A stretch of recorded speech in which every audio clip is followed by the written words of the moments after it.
और इस वक्त की बड़ी खबर आपको बता दें, दिल्ली में फंसी कश्मीरी छात्राओं पर न्यूज 24 के ट्वीट का असर हुआ है। न्यूज 24 के ट्वीट के बाद दिल्ली पुलिस छात्राओं की मदद के लिए आगे आई है। पुलिस अधिकारियों ने छात्राओं से मुलाकात भी की और उन्हें हर संभव मदद का भरोसा दिया है। साथ ही दिल्ली पुलिस का यह कहना है कि हम जम्मू कश्मीर प्रशासन से लगातार संपर्क में हैं, उनसे बात कर रहे हैं। दरअसल दिल्ली के हौज खास में एक हॉस्टल में रह रही कश्मीरी छात्राओं का एक वीडियो वायरल हुआ था, जिसमें उन्होंने मदद की गुहार लगाई थी और कहा था कि उनसे जबरन किराया लिया जा रहा है और उन्हें जरूरी सुविधाएं भी नहीं मिल पा रही हैं। ये वही छात्राएं हैं जिन्होंने मदद की गुहार लगाई थी। उसके बाद न्यूज 24 ने इनिशिएटिव लिया। न्यूज 24 के ट्वीट का बड़ा असर आप देख रहे हैं। दिल्ली में फंसी कश्मीरी छात्राओं को मदद मिली है। न्यूज 24 के ट्वीट के बाद दिल्ली पुलिस ने छात्राओं से मुलाकात की, उनकी परेशानी को जाना, परखा और हौजखास में ये एक हॉस्टल में छात्राएं रह रही थीं और इनका कहना था कि इनसे जबरन किराया वसूला जा रहा था। और इस खबर पर मेरे सहयोगी विमल कौशिक जुड़ गए हैं। विमल, न्यूज 24 के ट्वीट का ये बड़ा असर है कि इन छात्राओं को मदद मिल पाई। जी बिल्कुल, देखिए न्यूज 24 ने जो ये ट्वीट किया था उसके बाद दिल्ली पुलिस के अधिकारी ना सिर्फ इनसे मिले बल्कि इनको पूरी मदद का भरोसा भी दिलाया है। जिस तरीके से इन्होंने कहा था कि इनसे किराया मांगा जा रहा है, इनके पास कोई अरेंजमेंट नहीं है और इनको हैरेस किया जा रहा है, तमाम चीज़ों पर पुलिस ने संज्ञान लिया है। न्यूज 24 के उस ट्विटर हैंडल को देखने के बाद और उसके बाद पुलिस के जो SHO हैं लोकल, वो भी इन छात्राओं से मिले हैं और हर संभव मदद का भरोसा दिलाया। इनको ये कहा है कि जिस भी चीज़ की कभी भी कोई ज़रूरत हो, कभी भी कोई परेशानी हो तो तुरंत वो दिल्ली पुलिस से संपर्क कर सकते हैं और साथ ही इनके घर में जिस भी चीज की दिक्कत हुई थी वो भी तमाम चीजें दूर की गई और ये भी कहा गया है कि हर 24 या 48 घंटे में कोई ना कोई पुलिसकर्मी इनसे लगातार मिलेगा और इनको वापस भेजने के लिए भी कोई ना कोई कोशिशें की जाएंगी। जी विमल, शुक्रिया आपका जानकारी हमें देने के लिए और दिल्ली पुलिस का भी बहुत बहुत धन्यवाद। न्यूज 24 के ट्वीट पर यह संज्ञान लेते हुए कश्मीरी छात्राओं तक मदद पहुंचाई। नमस्कार, आप देख रहे हैं न्यूज 24, आपके साथ मैं हूं प्रत्युष खरे। प्रधानमंत्री नरेंद्र मोदी ने आज मन की बात करते हुए कहा कि कोरोना के खिलाफ देश की एकजुटता काबिले तारीफ है। मोदी ने कहा कि इस बीमारी को हराने के लिए हर नागरिक संघर्ष कर रहा है। इसके अलावा पीएम ने कहा कि कोरोना काल में लोग एक दूसरे की मदद कर रहे हैं। लोगों को उन्होंने आज एक मंत्र भी दिया, 2 गज दूरी बहुत है जरूरी। हालांकि यह मंत्र उन्होंने सरपंचों से जिस दिन बात की थी उसी दिन दे दिया था। भारत की कोरोना के खिलाफ लड़ाई सही मायने में पीपल ड्रिवन है। भारत में कोरोना के खिलाफ लड़ाई जनता लड़ रही है, आप लड़ रहे हैं। जनता के साथ मिलकर शासन प्रशासन लड़ रहा है। भविष्य में जब इसकी चर्चा होगी, उसकी तौर तरीकों की चर्चा होगी, मुझे विश्वास है कि भारत की ये पीपल ड्रिवन लड़ाई, इसकी जरूर चर्चा होगी। पूरे किसी व्यक्ति की जरूरत को देखते हुए खुद की चिंता छोड़कर अपने हक के हिस्से को बांट करके किसी दूसरे की जरूरत पूरी करता है, वही तो संस्कृति है। आपने पिछले दिनों देखा होगा कि भारत ने अपने संस्कारों के अनुरूप, हमारी सोच के अनुरूप, हमारी संस्कृति का निर्वहन करते हुए कुछ फैसले लिए। उन्होंने विश्व के हर जरूरतमंद तक दवाइयों को पहुंचाने का बीड़ा उठाया और मानवता के इस काम को करके दिखाया। जब वो लोग कहते हैं thank you India, thank you people of India, तो देश के लिए गर्व और बढ़ जाता है। हमारे समाज में एक और बड़ी जागरूकता ये आई है कि अब सभी लोग ये समझ रहे हैं कि सार्वजनिक स्थानों पर थूकने के क्या नुकसान हो सकते हैं। यहां वहां कहीं पर भी थूक देना गलत आदतों का हिस्सा बना हुआ था। समय आ गया है कि इस बुरी आदत को हमेशा हमेशा के लिए खत्म कर दिया जाए। सभी कम्युनिटी लीडर्स के प्रति भी आभार प्रकट करता हूं, जो 2 गज दूरी और घर से बाहर नहीं निकलने को लेकर लोगों को जागरूक कर रहे हैं। रमजान का भी पवित्र महीना शुरू हो चुका है। अब जब पूरे विश्व में ये मुसीबत आ ही गई है, तो हमारे सामने अवसर है इस रमजान को संयम, सद्भावना, संवेदनशीलता और सेवा भाव का प्रतीक बनाएं। इस बार हम पहले से ज्यादा इबादत करें ताकि ईद आने से पहले दुनिया कोरोना से मुक्त हो जाए और हम पहले की तरह उमंग और उत्साह के साथ ईद मनाएं। मुझे विश्वास है कि रमजान के इन दिनों में स्थानीय प्रशासन के दिशा निर्देशों का पालन करते हुए कोरोना के खिलाफ चल रही इस लड़ाई को हम और मजबूत करेंगे। सड़कों पर, बाजारों में, मोहल्लों में फिजिकल डिस्टेंसिंग के नियमों का पालन अभी बहुत आवश्यक है। केंद्र सरकार के आदेश पर दिल्ली के मुख्यमंत्री अरविंद केजरीवाल ने कहा कि कंटेनमेंट जोन को छोड़कर बाकी जगहों पर छोटी दुकानें खुली रहेंगी। केंद्र सरकार ने कुछ तरह की दुकानें खोलने का निर्णय लिया है। उस केंद्र सरकार के आदेश को हम दिल्ली में भी लागू कर रहे हैं। जो एसेंशियल सर्विसेज की दुकानें थी, दवाई की दुकान, किराने की दुकान, खाने पीने की दुकान, सब्जियों की, फ्रूट्स की दुकान, दूध की सर्विसेज, वो जो एसेंशियल सर्विसेज हैं वो तो जारी रहेंगी, उसको कोई छेड़ नहीं रहा, वो एज इट इज़ जारी रहेंगी, वो खुली रहेंगी, वो सप्लाई होती रहेंगी। इसके अलावा कोई मार्केट नहीं खोले जाएंगे, कोई डीडीए मार्केट नहीं खुलेगा, कोई ये मार्केट वो मार्केट, कोई मार्केट नहीं खुलेंगे, कोई शॉपिंग मॉल नहीं खुलेंगे, कोई मार्केट कॉम्प्लेक्स नहीं खुलेंगे। लेकिन जो रेजिडेंशियल एरियाज में इक्की दुक्की दुकानें होती हैं, उन इक्की दुक्की दुकानें जो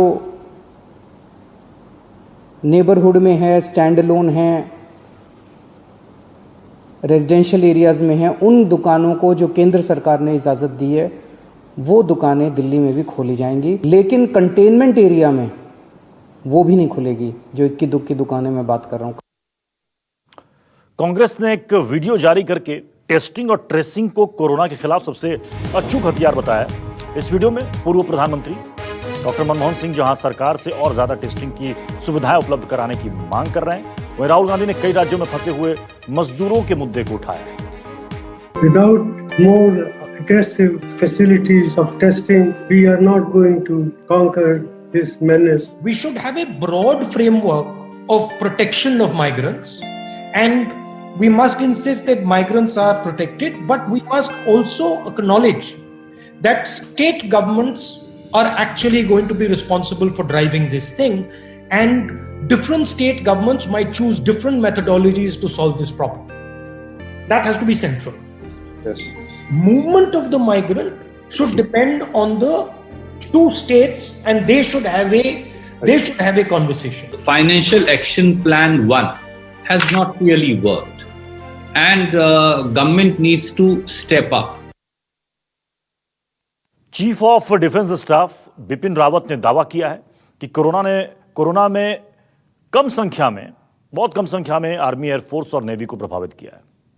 उन्होंने कहा कि अनुशासन और धैर्य से इस वायरस से लड़ने में हमें मदद मिलेगी। Would like to say it is patience and discipline which has helped us overcome this major problem.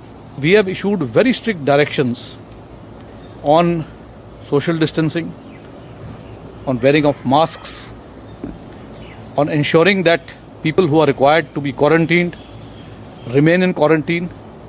We do not come in undue contact with anybody unless it is completely unavoidable. All our meetings and conferences that are taking place through video conferencing, and directions are being issued by our medical fraternity, that is by the DG Armed Forces Medical Services, on how we have to ensure the state of health of our soldiers and airmen under these difficult times. सूरत में प्रधानमंत्री नरेंद्र मोदी की appeal का असर नजर आ रहा है।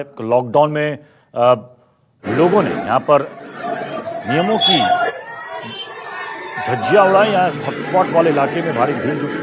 प्रधानमंत्री की अपील का असर यहां पर दरअसल देखा नहीं गया। बार बार प्रधानमंत्री अपील कर रहे हैं। आज भी मन की बात में उन्होंने सोशल डिस्टेंसिंग की अपील की लोगों से कि लोग स्वयं अनुशासित होकर इसका पालन करें, क्योंकि इस वक्त हमारे पास यही एक विकल्प है जिसके जरिए हम कोरोना के खिलाफ लड़ सकते हैं। लेकिन देखिए, सूरत में सोशल डिस्टेंसिंग कहीं नजर नहीं है। ऐसा लग रहा है कि ये आम दिनों की तस्वीर है जब बाजार खुले हुए हैं और लोग आना जाना कर रहे हैं। लेकिन ये आज की तस्वीरें जब पूरा देश लॉकडाउन है और पुलिस सख्ती से पालन करवा रही है। लॉकडाउन के बीच एक युवक को फरारी की सवारी महंगी पड़ गई। दरअसल एक रसूखदार पोर्शे कंपनी की करीब 85 लाख रुपए की लग्जरी कार फरारी लेकर घूमने निकल गया, जिसे बापट चौराहे पर पुलिस ने पकड़ा। पुलिस के जवान ने रोड पर युवक से कान पकड़कर उठक बैठक लगवाई और बाद में चेतावनी देते हुए उसे छोड़ दिया। अब इसका वीडियो तेजी से सोशल मीडिया पर वायरल हो गया है। जानकारी के मुताबिक MP 09CW0001 नंबर की ये कार इंदौर में सांवेर रोड इंडस्ट्रियल एरिया स्थित आशा कॉन्फ्रेंसिंग कंपनी के नाम पर रजिस्टर्ड है। वहीं युवक का कहना है कि वो खाने के पैकेट बांट के घर वापस जा रहा था। इस बीच पुलिस ने रोका तो उसने कार साइड में लगा ली। सुरक्षा कर्मियों ने उसकी बात नहीं सुनी और उसके बाद वो उसके साथ बदतमीजी पर उतर आया। ये इस युवक का वर्जन है। मैं अपने खाने का पैकेट का काम करके अपने घर जा रहा था और चंद्रगुप्त चौराहे के आगे HDFC बैंक के पास में ही मुझे नगर सुरक्षित कर्मी के लोगों ने रोका और मैंने कानून का पालन करते हुए चुपचाप अपनी गाड़ी साइड में लगाई। मैं रुका और मेरी एक नहीं सुनी उन्होंने और वह बदतमीजी चालू करने लग गए और अपशब्द का प्रयोग करने लग गए और जितने भी उनके टीम में सदस्य थे सब हंसी मजाक में बातों को ले रहे थे। और मेरे पास कर्फ्यू पास था, मेरे पास जो बाड़गंगा थाने से ऑफिशियल जो पास उनका सील साइन हुआ आया है वो भी मेरे पास था, मेरे पास लाइसेंस भी था। बट उन्होंने मेरी एक भी नहीं सुनी और उन्होंने मुझसे बेमतलब का दंड उठक बैठक लगवाया और उस चीज के लिए भी मेरे को कोई दिक्कत नहीं थी क्योंकि मैं सरकार के रूल्स का पालन करता हूं और मैं आगे भी करते आऊंगा। बट मैं इस चीज से बहुत दुखित हूं क्योंकि यह इंदौर के लिए बहुत खराब चीज है और ऐसा आगे किसी के साथ नहीं होना चाहिए। मुंबई में BMC कमिश्नर का आदेश है कि कोरोना संकट के दौरान जो प्राइवेट नर्सिंग होम नहीं खुल रहे हैं उन पर एक्शन लिया जाएगा। कोरोना वायरस के इस संकट काल में मुंबई में BMC के आयुक्त ने ये आदेश दिया है कि जो नर्सिंग होम और क्लिनिक बंद रहेंगे उनके लाइसेंस रद्द होंगे और उनके डॉक्टरों पर कार्रवाई होगी। इसके पीछे BMC आयुक्त का तर्क ये है कि मुंबई में ज़्यादातर प्राइवेट हॉस्पिटल, डिस्पेंसरी और क्लिनिक बंद हैं, जिसका भार सरकारी अस्पतालों पर पड़ रहा है और सरकारी अस्पतालों में ऐसे ही कोरोना के पेशेंट ज़्यादा आ रहे हैं। सरकारी अस्पताल कोरोना को ट्रीट करने के लिए बड़ी तैयारी में लगे हैं। ऐसे में दूसरे पेशेंट की संख्या बढ़ने से उनको काफ़ी दिक्कतों का सामना करना पड़ रहा है। अगर मुंबई की बात करें तो मुंबई में करीब 300 के करीब डॉक्टर और नर्सेस कोरोना पॉजिटिव पाए गए थे। इसके बाद मुंबई के प्राइवेट डॉक्टर और प्राइवेट नर्सिंग होम हॉस्पिटल के डॉक्टर ज़्यादातर डर गए थे और ज़्यादातर हॉस्पिटलों ने अपने सेवाएं बंद कर दी थी, जिसको लेकर ये कठोर कदम उठाना पड़ रहा है। कैमरा राजेंद्र के साथ इंद्रजीत सिंह, न्यूज़ 24 मुंबई। राजस्थान के कोटा में फंसे हुए छात्रों को वापस लाने के लिए बिहार सरकार ने अभी तक कोई फैसला नहीं लिया है। राज्य के जनसंपर्क मंत्री नीरज कुमार ने इसे लेकर विपक्ष पर राजनीति करने का आरोप लगाया है। बिहार सरकार के मंत्री नीरज कुमार इस वक्त हमारे साथ हैं। सर, पहला सवाल यह है कि कई राज्य अभी कोटा में जो बच्चे फंसे हुए हैं उनके लिए बसें भेज रही है, तो क्या बिहार सरकार ने अभी वही फैसला लिया है कि बच्चों को नहीं लाना है? आदरणीय प्रधानमंत्री नरेंद्र मोदी जी पूरे देश के स्तर पर कोरोना वायरस के संभावित खतरे की समीक्षा करते हैं और परसों ही आदरणीय प्रधानमंत्री जी ने जहानाबाद के पंचायती राज के प्रतिनिधि से बात करते हुए कहा कि प्रवासी से बात होती है तो हाँ, वो क्या बोलते हैं तो कहते हैं आने के लिए, तो हम कहते हैं कि आइएगा तो क्वारंटाइन होइएगा, तब वो कहते हैं प्रवासी की नहीं क्वारंटाइन नहीं। तो प्रधानमंत्री जी इस पर कहते हैं कि आप उन लोगों से सीधा संवाद करते रहिए, गांव के लोग अगर बात करिएगा, ये परेशानी है, परिवार से दूर हैं। तो आदरणीय प्रधानमंत्री जी ने लॉकडाउन लागू किया है ना, और उन्होंने इसकी कोई दवा नहीं है अब तक। ये संक्रमण है, आप देख रहे हैं मुंगेर, नवादा, बिहार शरीफ की घटनाओं में एक व्यक्ति संक्रमित होता है, कैसे उसका चेन होता है। हमारे लिए महत्वपूर्ण विषय यह है, और हमारे बच्चे हैं, स्वाभाविक हमको भी चिंता है, सबको चिंता है। अब तो 5-7 दिन का ये मामला है, उसके बाद समीक्षोपरांत सरकार तमाम सवालों पर निर्णय लेती है। लेकिन मैं विनम्रता पूर्वक अनुरोध करेंगे कि संक्रमण से लड़िए, और वो संक्रमण से लड़िएगा तो वो भावी पीढ़ी भी बचेगी, खुद भी बचिएगा, गांव भी बचेगा, बिहार भी बचेगा। 2 घंटा का अनशन किए थे, उनके बारे में देखे हैं तो उनको तो अनशन से ज़्यादा बेहतर मेरा सलाह है कि उनका संपर्क है अंतर्राष्ट्रीय स्तर पर, तो वैज्ञानिक से संपर्क करके इसकी कोई दवा हुआ इजाद कराने में अगर कि इसके लिए उपवास करते, मौन रहते तो ज़्यादा बेहतर होता। माननीय मुख्यमंत्री जी की कार्यशैली है कि वो माइक्रो लेवल पर चीज़ों की समीक्षा करते हैं। जो भी मार्गदर्शिका आती है, गाइडलाइन आती है, लेकिन सरकार उसकी समीक्षा करके ही निर्णय लेगी। कैमरामैन ऋषि के साथ सौरभ कुमार, पटना, न्यूज़ 24। आज अक्षय तृतीया है, लेकिन लॉकडाउन की वजह से इस शुभ मुहूर्त पर बाजार सूने पड़े। लखनऊ के सराफा बाजार से देखिए ये ग्राउंड रिपोर्ट। इस वक्त मैं राजधानी लखनऊ के चौक सराफा बाजार के ठीक बाहर मौजूद हूं और अक्षय तृतीया के मौके पर हर साल इस चौक सराफा बाजार में बहुत जबरदस्त भीड़ देखने को मिलती थी, लेकिन इस बार तस्वीर पूरी तरह से उल्टी नजर आ रही है, क्योंकि इस बार लॉकडाउन होने के कारण चौक सराफा बाजार पूरी तरह से बंद रखा गया है। ये चौक सराफा बाजार के अंदर जाने का रास्ता है और मैं आपको अंदर ले जाकर दिखाता हूं कि तमाम सारी जो दुकानें हैं ज्वेलरी की वो पूरी तरह से बंद हैं और उसकी बड़ी वजह ये बताई जा रही है कि कोरोना के बढ़ते हुए संक्रमण के दौरान तमाम सारी दुकानों को बंद रहने का आदेश दिया गया था, जिससे लोगों की भीड़ इकट्ठा ना हो पाए और कम से कम जो सराफा बाजार है वहां पर भी लोग ना आए और कोरोना के बढ़ते हुए संक्रमण को फिलहाल रोका जा सके।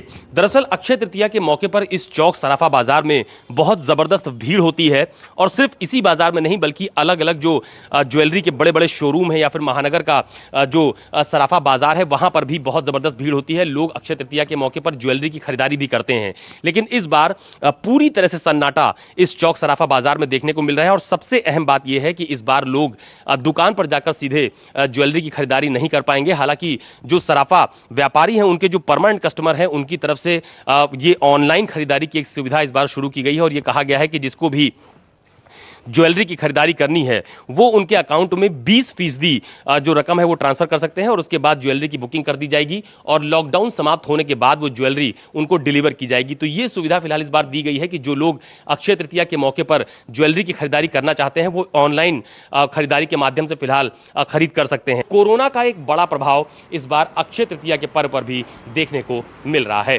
कैमरा पर्सन संजीव गोसाई के साथ अशोक तिवारी, लखनऊ, न्यूज़ 24। नमस्कार, आप देख रहे हैं न्यूज़ 24। मैं हूं विपनेश माथुर और आइए सबसे पहले इस वक्त की बड़ी खबर का रुख कर लेते हैं। सूत्रों के हवाले से इस वक्त की बड़ी जानकारी मिल रही है। एम्स में एक नर्स को कोरोना की पुष्टि हुई है। सूत्रों के हवाले से खबर है, कैंसर डिपार्टमेंट में ये वर्किंग थी नर्स। सूत्रों के हवाले से जानकारी, तो कैंसर डिपार्टमेंट में वर्किंग नर्स में कोरोना की पुष्टि हुई है। बड़ी जानकारी आप तक पहुंचा रहे हैं दिल्ली के एम्स अस्पताल से। ये बड़ी खबर सामने निकलकर आई है।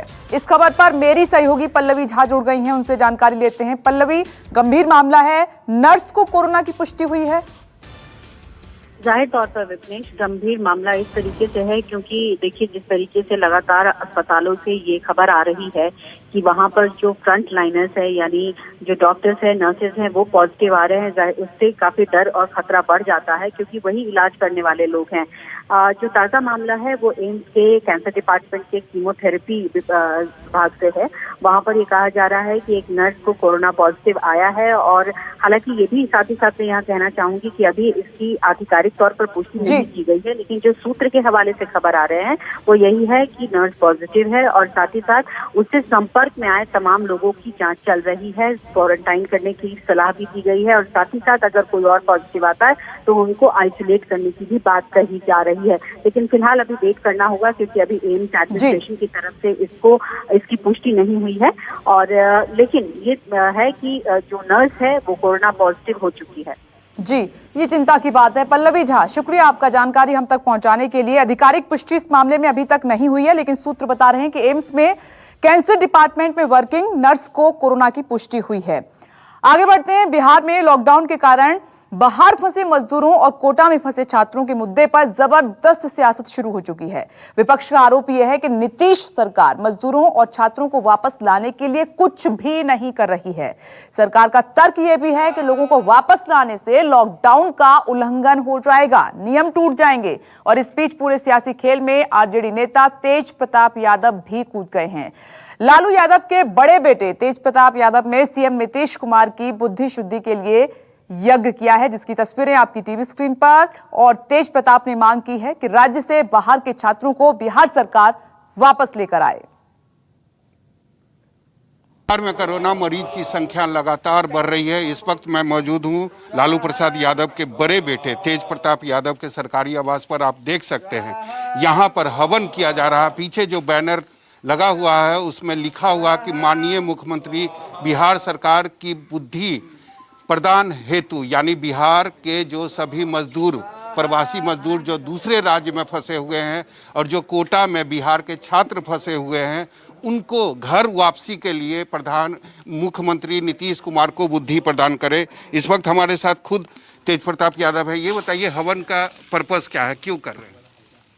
हवन का पर्पस ये है कि कोटा में जो छात्र, नौजवान, जो स्टूडेंट जो फंसे हैं उनको वापस लाने का, और मज़दूर जो हमारे अदर स्टेट में फंसे हैं उनको वापस लाने का, और नीतीश कुमार जी की बुद्धि खराब हो चुकी है, बुद्धि उनका वापस आ जाए और बिहार के बारे में सोचने का काम करें। उसके लिए हम हवन पूजा यहाँ करने का। नीतीश कुमार कह रहे हैं कि प्रधानमंत्री ने खुद ही कहा है कि जो जहाँ है वहीं रहें। तो जो जहाँ है वहीं रहे, तो अदर स्टेट में क्यों लाया जा रहा है? यानी प्रधानमंत्री का बात का उल्लंघन हो रहा है, तभी तो ये चीज़ अपना रहे हैं लोग, अदर लोग। जब एक तरफ वो बोल रहे हैं कि लॉकडाउन है, दूसरी तरफ विधायक चला जाता है, अपने बच्चों को ले आता है, और हमारे बिहार के कई एक नौजवान हैं, कई एक मजदूर हैं, लेबर क्लास हैं, उनको छोड़ दिया जाता है। ये कहाँ का न्याय है? आप लगातार जो मजदूर हैं, जो छात्र हैं, उनके संपर्क में हैं आप? लगातार संपर्क में हैं, लगातार हमारी बातचीत होते रहती है, लगातार। और ये हवन के माध्यम से हम भगवान से एक कामना करना चाहते हैं कि नीतीश कुमार जी की जो बुद्धि जो खराब हो चुकी है वो वापस आ जाए बुद्धि, उसके लिए हम हवन करने का काम। मुख्यमंत्री आपको आदेश देते हैं तो आप खुद जाकर लाएंगे मजदूरों को, छात्रों को? हमारे पास बस है ना, हमारे पास बस वगैरह अवेलेबल हैं। वो बस का परमिशन नीतीश कुमार जी हमको दे दे, हम खुद चले जाएंगे उन छात्र लोगों को लाने के लिए। तो ये थे तेज प्रताप यादव। इनका कहना है कि हमारे पास बस है, हम खुद चले जाएंगे। यानी जो भी हजारों की संख्या में, लाखों की संख्या में जो मजदूर फंसे हुए हैं, जो छात्र फंसे हुए हैं, वह काफ़ी परेशान है। ऐसे में बिहार के मुख्यमंत्री को उनकी मदद करनी चाहिए और उनको सद्बुद्धि भगवान दे। इसके लिए तेज प्रताप यादव आज हवन कर रहे हैं। कैमरामैन डीसी के साथ सौरभ कुमार, पटना, न्यूज़ 24। और आइए अब रुक कर लेते हैं आज की बड़ी खबरों का ये खास सेगमेंट दिव्यांगों के लिए। कोरोना संकट और लॉकडाउन के बीच पीएम मोदी ने आज एक बार फिर मन की बात कार्यक्रम को संबोधित किया। पीएम ने कहा कि कोरोना संकट और लॉकडाउन के दौरान लोगों का नजरिया बदला है। प्रधानमंत्री नरेंद्र मोदी ने कहा, आम लोगों में डॉक्टर, पुलिस, सफाई कर्मी को लेकर सोच में बदलाव आया है। ताली, थाली, दिया, मोमबत्ती जैसी चीजों ने नई भावनाओं को जन्म दिया है। इस जज्बे से देशवासियों ने कुछ न कुछ करने की ठान ली है। पूरा देश कोरोना की जंग में है, जंग लड़ रहा है। हर कोई सामर्थ्य के हिसाब से कोरोना की लड़ाई में साथ दे रहा है। महामारी के बीच किसान अपने खेतों में दिन रात मेहनत कर रहे हैं, काम कर रहे हैं और इस बात की भी चिंता कर रहे हैं कि देश में कोई भूखा न सोए।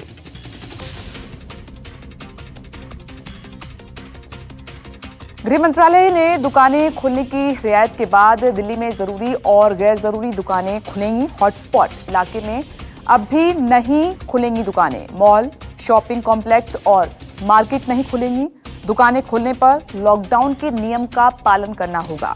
मास्क और सोशल डिस्टेंसिंग का ध्यान रखना होगा। दिल्ली के मुख्यमंत्री अरविंद केजरीवाल ने डिजिटल कॉन्फ्रेंसिंग के जरिए ऐलान किया। अरविंद केजरीवाल ने कहा कि केंद्र सरकार के दुकान खोलने के आदेश को दिल्ली में लागू किया जा रहा है।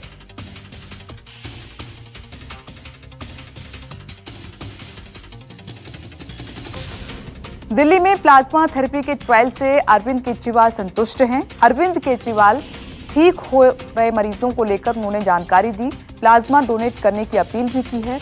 अरविंद केजरीवाल ने बताया, प्लाज्मा थेरेपी से गंभीर लोगों की सेहत में लगातार सुधार आ रहा है। एलएनजेपी अस्पताल में कल एक मरीज को प्लाज्मा दिया गया। उनकी हालत बेहद नाजुक थी और आज सुबह तक उनकी तबीयत में काफी अच्छा सुधार हुआ है। अरविंद केजरीवाल ने कहा, खुशी है कि सभी धर्मों के लोग आगे आकर लोगों की जान बचाना चाहते हैं। जिन लोगों की जान बच गई है वो अब कोशिश कर रहे हैं कि दूसरे लोगों की जान बचे। मुसलमान का प्लाज्मा हिंदू की और हिंदू का प्लाज्मा मुसलमान की जान बचाएगा।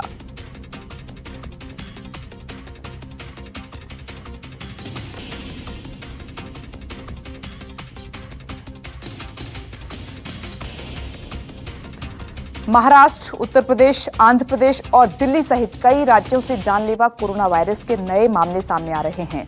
स्वास्थ्य मंत्रालय के मुताबिक अब देश में संक्रमितों की संख्या 26,400 से ज्यादा हो गई है। वहीं अब तक 800 से ज्यादा लोगों की मौत हो चुकी है। वहीं 5,804 लोग ठीक भी हुए हैं। दिल्ली में मरीजों का आंकड़ा 2600 से ज्यादा हुआ। बाबू जगजीवन राम अस्पताल में डॉक्टर और मेडिकल स्टाफ समेत 44 कोरोना संक्रमित हैं। बड़ा हिंदूराव अस्पताल में भी नर्स कोरोना संक्रमित हैं।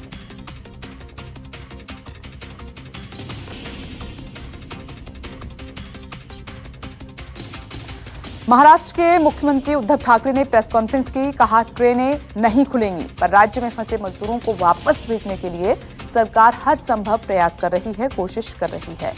मजदूरों को उनके घर भेजने के लिए सरकार लगातार कोशिश में लगी हुई है और इसके बाद दूसरे राज्यों से बात भी की जा रही है। सीएम उद्धव ठाकरे ने कहा है कि अगर ट्रेन चलाई गई तो भीड़ होगी और अगर भीड़ हुई तो कोरोना संक्रमण बढ़ने का और खतरा हो सकता है। संक्रमण बढ़ा है तो लॉकडाउन को और भी बढ़ाना पड़ेगा। सीएम ने कहा है कि कोटा में फंसे राज्य के छात्रों को भी वापस लाने की प्लानिंग की जा रही है।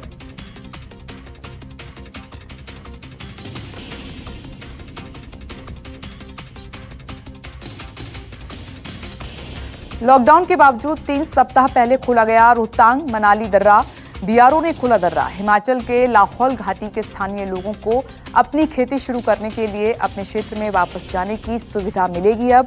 और इस साल काफी बर्फबारी भी हुई है, जिसके बाद बीआरओ टीम ने रात दिन काम करके इसे खोल दिया है। 13,050 फीट ऊंचा रोहतांग दर्रा मनाली को लेह से जोड़ता है और इसके खुलने से हिमाचल के लाहौल स्पीति के लोगों को भी राहत जरूर मिलेगी।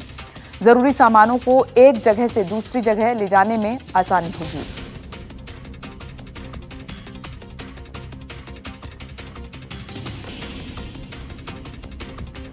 कोरोना संकट के बीच व्हाट्सएप पर 1,000 रुपए देने की खबर को सरकार ने गलत बताया। कहा सरकार ऐसी कोई योजना नहीं है। व्हाट्सएप पर एक लिंक के जरिए दावा किया जा रहा है कि सरकार कोरोना सहायता योजना के तहत 1,000 रुपए दे रही है। एक फॉर्म भराया जा रहा है और 5 लोगों को शेयर करने के लिए भी इसे कहा जा रहा है। सरकार ने साफ कर दिया है कि अपनी डिटेल किसी के साथ आप शेयर ना करें, ना दें। सरकार की योजना का दावा फर्जी है और खबरदार रहें।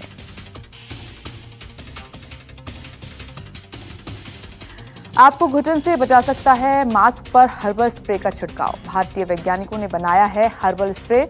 पुलिस, डॉक्टर, अन्य आवश्यक कार्यों से जुड़े कर्मचारियों को बहुत समय तक मास्क लगाना पड़ता है, जिससे घुटन होने लगती है। पर नेशनल बोटेनिकल रिसर्च इंस्टीट्यूट ने वैज्ञानिकों ने एक हर्बल स्प्रे बनाया है जो एक इनहेलर की तरह है और इसके स्प्रे से मास्क लंबे समय तक पहनने पर घुटन बिल्कुल नहीं होगी, सांस लेने में भी आसानी होगी।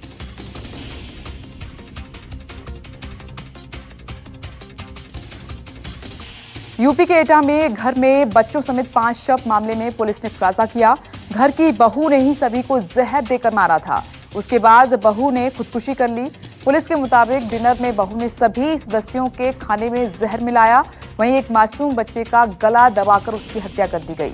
सभी की मौत सुनिश्चित करने के बाद बहू ने अपनी नस काट ली। भयानक घटना को अंजाम क्यों दिया गया, इसके बारे में पुलिस पारिवारिक कलह बता रही है। शनिवार सुबह का दरवाजा न खुलने पर पूरे मामले का खुलासा हुआ था, जिसके बाद ट्विटर पर 5 को इंसाफ दिलाने की मुहिम भी छेड़ दी गई थी।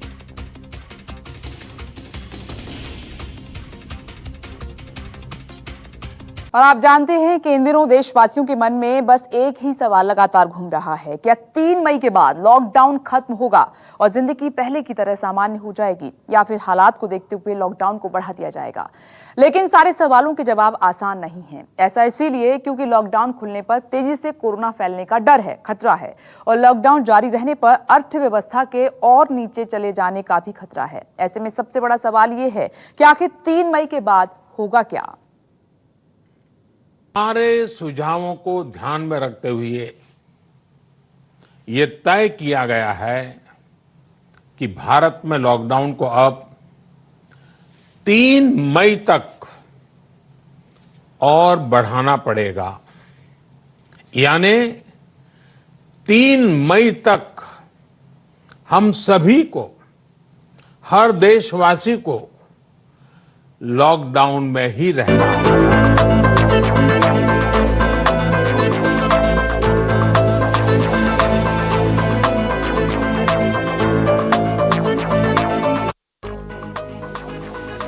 देश की जनता से पीएम मोदी ने कुछ हफ्ते मांगे ताकि महामारी को हिंदुस्तान से खत्म किया जाए। जनता ने भी पूरा सहयोग दिया और 3 मई तक के लिए लॉकडाउन को बढ़ा दिया गया, जिसकी अवधि 9 दिन बाद पूरी हो रही है। यानी लॉकडाउन खत्म होने का काउंटडाउन शुरू हो चुका है।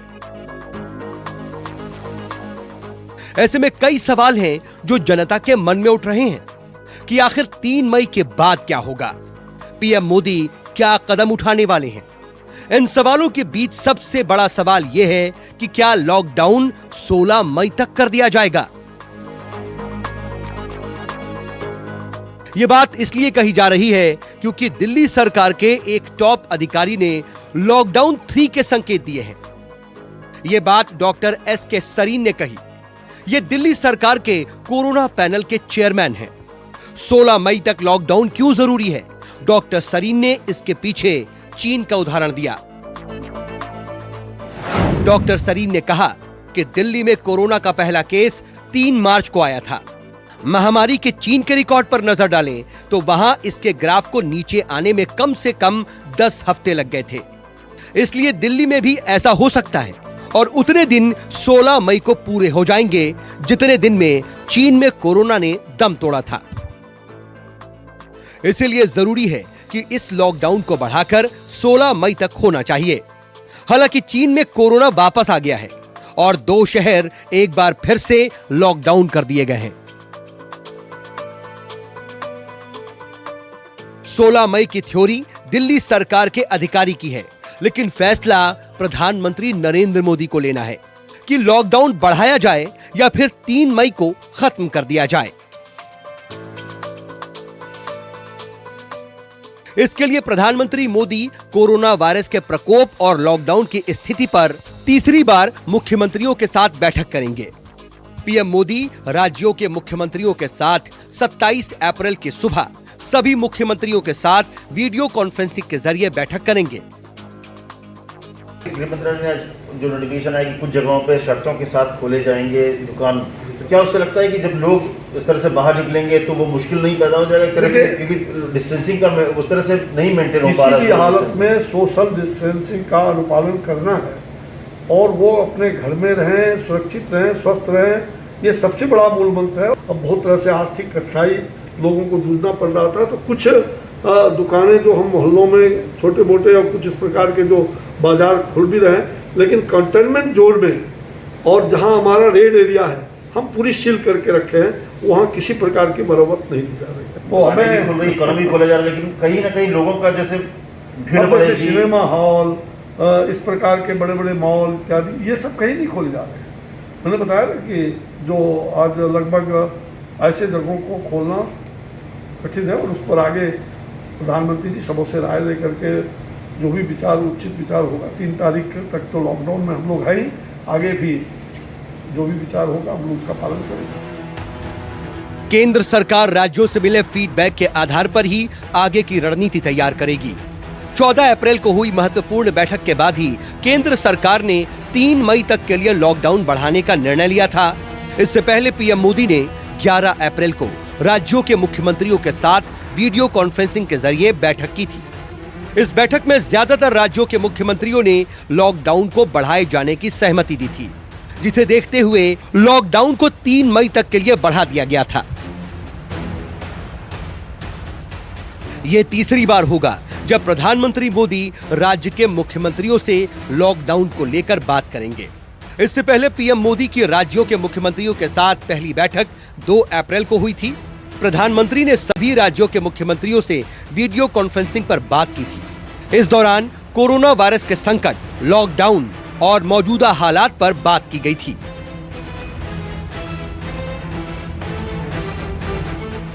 उधर 3 दिन पहले स्वास्थ्य मंत्रालय में संयुक्त सचिव लव अग्रवाल ने कहा था कि लॉकडाउन के बाद 19 अप्रैल तक के आंकड़ों के विश्लेषण के आधार पर देश के 18 राज्यों और केंद्र शासित क्षेत्रों में मरीजों के दोगुना होने की दर राष्ट्रीय औसत की तुलना में काफी बेहतर हुई है।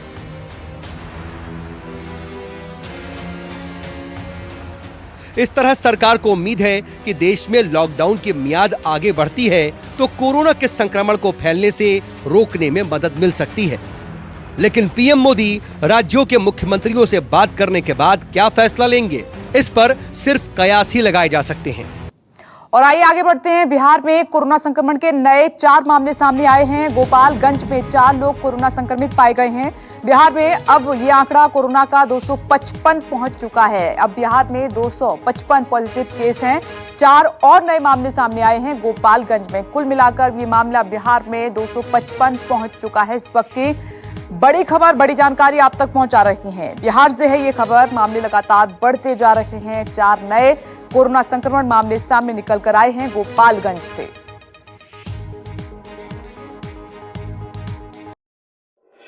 अगर आपको हमारा ये वीडियो पसंद आया हो तो इसे लाइक और शेयर जरूर करें। अगर इस वीडियो पर आपकी कोई राय है तो नीचे कमेंट भी कर सकते हैं। और हाँ, देश और दुनिया की तमाम खबरों से वाकिफ रहने के लिए अभी सब्सक्राइब करें न्यूज़ 24 का YouTube चैनल। न्यूज़ 24, निष्पक्ष खबरें।